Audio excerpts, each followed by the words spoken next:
designing the carbon market system is really key. We have to get that right. And the balance will be to design something that gets you the environmental attributes, meaning it reduces your greenhouse gases so that we as a country can make good on our commitments internationally and to ourselves, of course. Welcome to the Monsoon Academy podcast, a transitions research initiative where we aim to help you map your climate career journey through conversations with diverse industry professionals across the sustainability landscape. You will hear from seasoned experts who have worked on addressing climate issues in South Asia about what their day-to-day work looks like, what kind of skills you will need to be a competitive candidate for those roles, and to see the kind of opportunities that are out there. Let's make the future green together. I'm your host, Shanta Venugopal. Today's guest, Ms. Mahua Acharya, is a pioneering figure in the carbon market, having contributed to its development during her tenure at the World Bank in Washington, D.C. Ms. Acharya was, until recently, the Managing Director and Chief Executive Officer of state-owned energy transition company Convergence Energy Services Limited of the Government of India. Since then, Ms. Acharya has embarked on building a new development platform dedicated to scaling up India's energy transition. Thank you again for taking the time to share some of your knowledge with us today. And for our first question, could you tell us a little bit more about what you do now and how your work week looks? Sure, thank you. Thank you, Roshali and Shanta, for doing this. I'm thinking of doing some very potentially very interesting work, and I look forward to seeing what the series look like when it comes out. What does my work week look like? Not very different from a lot of other working people. I'm up fairly early, so I'm a morning person. I check in on my mails. I do some writing sometimes. When I have to do some writing, it's usually in the mornings. That's when I can concentrate a little bit. I try to get in a run at least 4 to 5 days a week. That keeps me going. It's my me time. It's when I think about stuff. It also just wakes me up. I'm generally in the office. I've always been in an office environment. I'm usually in the office by 9:30, 9:45 maybe. 9:45 is a bit late, but sometimes I'm there. And I don't usually stay late. I don't have ever stayed late in my career, perhaps in the early years when I was very, very junior.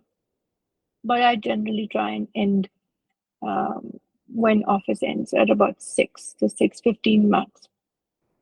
It sounds like you have prioritized some amount of a work-life balance throughout your career, even though you've juggled many different types of careers actually over the course of the last couple of decades. Could I ask, this new venture that you're starting now, the development platform regarding energy transitions at scale in India, could you talk us through some of that and how you started this venture? Sure. I've now put in about 20 years, a little bit more, in fact, of time um, to the cause of climate change. And yes, I have had different roles, but I've studied. I have a master's degree in environmental studies. I've always worked on climate. I've started out in carbon markets, and then over time, roles have been different. You just grow, you start managing people, you manage organizations. So, but it's very climate focused. So, in that sense, it's been very, very concentrated. Climate sustainability, less environment, but much more climate. And then in the last few years, it has been electric mobility since coming back to India. I'm a creative person, and I like to be at the edge of possibility, or at the pushing at the margins of the possible, or in the realm of the possible. Of course, I like to innovate in that space because that's where I think most impact happens. And impact at scale allows us to get transformation. So in the new platform, I'd like to bring in all of my experience, the varied friendships I have from different countries, different cultural environments, different contexts. I'd like to bring that relationship to bear. I'd like to be able to build on India. India offers a level of scale that is unmatched, and I'd like to build on the enthusiasm of this country. So I'd like to bring it all together. My objectives are to do things that affect the public, but they have to be commercially viable. So that's how you achieve impact at scale. So in this new platform, I'd like to continue to work on electric mobility, continue to work on energy transition, which is battery storage. We have to find a way to monetize our carbon credits and what I call environmental attributes, which otherwise go without a price. You've got to put a price on it. You can't say on one hand our climate is in a bad shape, but then I don't actually put a price to valuing it to be in a good shape. So you must put a price to it. And it's quite important, in fact, podcasts like this, because you will be sending this out to people who are wanting to get in. This is the concept. So in this new platform, I will be aggregating demand. That's how we get scale. And I'll be making business opportunities bankable and viable. I think that's a really powerful platform, and I really hope to see it blossom in the coming few months, especially when we send the podcast out, because I think this is going to be very impactful for the young people who hopefully will listen to this podcast, who think that they might have to go abroad in order to get the expertise and also put it into practice and to innovate. And it's nice to see that that's changing now. I think India is going to be at the forefront of all of these issues, especially because we're so uniquely and heavily impacted by climate change. So that's great to hear. I have always had a hand in teaching. I'm not an academic, but I've always had a hand in trying to keep the dialogue open through, I think, academic institutions, through largely MBA institutions. For a long time, I would deliver a particular course to master students, MBA students.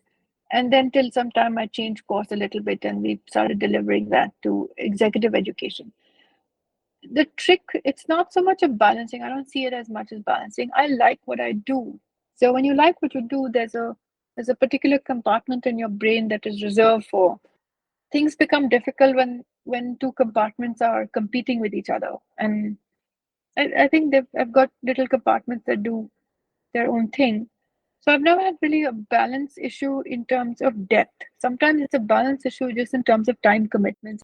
You've talked a little bit about this with me before when we spoke previously, but could you tell us how you got into the field to begin with? I studied it. I did my master's degree in environmental management.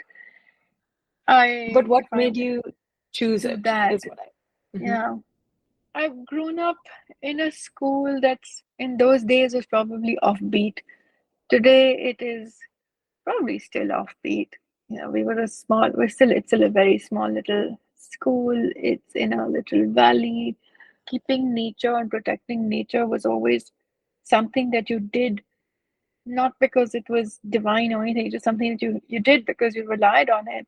And so I think I sort of grew up with that sensitivity. You may have seen I've also spent a lot of my young childhood years in Africa. I was an outdoor kid. Outdoor kid was you could play a little sport during the holidays if you had access to a field, but otherwise you're just outside in the plants. And today as an adult, I would love to go hiking somewhere I live, except I live in Delhi and it's a bit of a trek. So I've had, like a lot of kids that went to the same school, we all had that exposure. I just chose to work on it and to then spend my professional life in it. And since you've taught so many batches of students who potentially will do the same thing as you, what would you say are the key attributes that would make someone successful in this field, or maybe even generally, seeing as you've taught at so many MBA schools? Hmm. What would make them successful? Number one is work ethic. Nothing can come and beat that. You have to have the work ethic anywhere. Number of hours spent, the quality of the hours spent, the level of curiosity, the amount of effort you want to put in, mental effort to find something. That's one. The quest for excellence, which is not necessarily the quest for perfection, but the quest for excellence. Without that, you're just anybody else. So what will make somebody do well? Of course, you've got to be interested in what you're doing. So if people want to get into business of climate, you have to have a purpose, you know. You don't just drift into climate. And if it's fashionable, we have one thing. There's a lot of people who drift into it because it's fashionable. I hope that it's more than, I love that it's fashionable because it just means many more people will work towards it. But then what will make them do well? Not so much. the level of information they have. That's a function of the level of curiosity, just talking about. So now, after all these years, managing people, being in the workplace, teaching, what sets people aside is just their quest for knowing more, delivering better quality, delivering faster, just knowing more. Nothing can compare with how much more knowledge you have till you reach a point where the function of how you translate that knowledge into a workable application solution is what may set you apart. But that comes with practice. So yeah, it's all in the bucket of pursuit of excellence and work ethic. And what has been your favorite work experience so far, would you say? I think my very first job, like all of us, we're all the very first job. I was very fortunate. I had a lot of fun people in my works, in my office space. They were young. I was early career. You in your 20s, you feel you're indestructible. I certainly felt I was completely indestructible. I could sleep at 12, get up at 4, and I would be fine. I would sleep at 3, get up at 7, I'd still be fine. And there's no concept of fear. So I had a great time. You're also at your creative best because if you have a good boss like I did, they wouldn't shut you down. So I had a great time. And also remember I'd moved from my master's degree. I went into working on carbon markets. That was my master's thesis. So to be able to apply your master's thesis into real life, very few people are able to do that. So it by far my early 5 years was great. Could you also describe those early 5 years further? Like what was the work? Who were the mentors? Who were the colleagues? What was the part of it that was thrilling, other than your own ability and creativity at the time? We were creating a carbon market that didn't exist. Today you talk about the term carbon credits. It's a normal lingo, so to speak. It didn't exist. You don't how do you trade in an intangible? What is an intangible? What is the standard for an intangible? What is the thing called a carbon credit? So that was the most thrilling. I mean, we're creating something out of nothing, and we're turning what was a whole bunch of economics papers into reality, into a commercial contract. Wow, I think nobody did that. There were a few of us in the world that would design the carbon market in the early years. And I think we were all on happy pills. We were all running on adrenaline for years because we were creating something new. We were all environmentalists now playing around with the market. And if you're willing to share a little bit more on your thoughts on carbon markets in India now, seeing as they're starting to take off and some cities are already adopting it, and we have now certain governmental entities that are responsible for it, what do you think its potential will be, and what are your thoughts on its development so far? Of course, I must start by saying I'm just so thankful that we even have this conversation going on in India. I'm also so pleased that we're doing this at a national scale. I'm pleased that it's a cross ministry, interdisciplinary. So it doesn't just belong to one ministry who's usually would otherwise be at risk of being relegated this business. It affects economic activity and therefore it affects growth and therefore it translates down to different regulatory systems and therefore different ministries. So I'm just so happy we're at this stage of maturity in our discussions on climate. I mean, I must pretext it. Now, that said, we're not an easy country. We're also a very big country. We also have economic activity that is very high and economic activity that is very low. So we've got a lot of things going on all in parallel in a huge geographic area. And we have to address everything that we can't make a solution that doesn't work for or is work to the detriment of some. So designing the carbon market system is really key. We have to get that right. And the balance will be to design something that gets you the environmental attributes, meaning it reduces your greenhouse gases so that we as a country can make good on our commitments internationally and to ourselves, of course. We as a country can use a market based method. We have traded before. We have traded energy efficiency and other things before, so we're not completely unfamiliar with the business of using markets. We have a lot of corporations who have enough expertise to do the counting.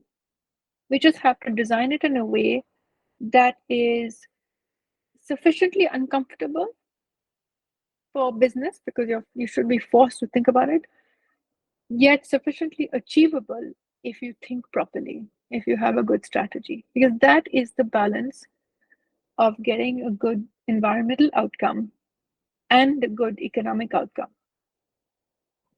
Yes, thank you. And that's very interesting to hear from your perspective, especially. But I know you have a hard stop soon, so I want to jump into our last question. This is a question we like to ask all of our speakers, and it's a two-parter. The first being, what would the childhood version make of what you do today? And the second being, do you have any advice for the young people who are going to go on to do these careers in the future? I think my child version would look at my adult version and say, what? You're in an air conditioned office environment. You were supposed to be out there, probably being a conservationist, hanging with wildlife. Because I was an outdoor kid. I was very much cargo pants, trying to fix the leeches on my feet.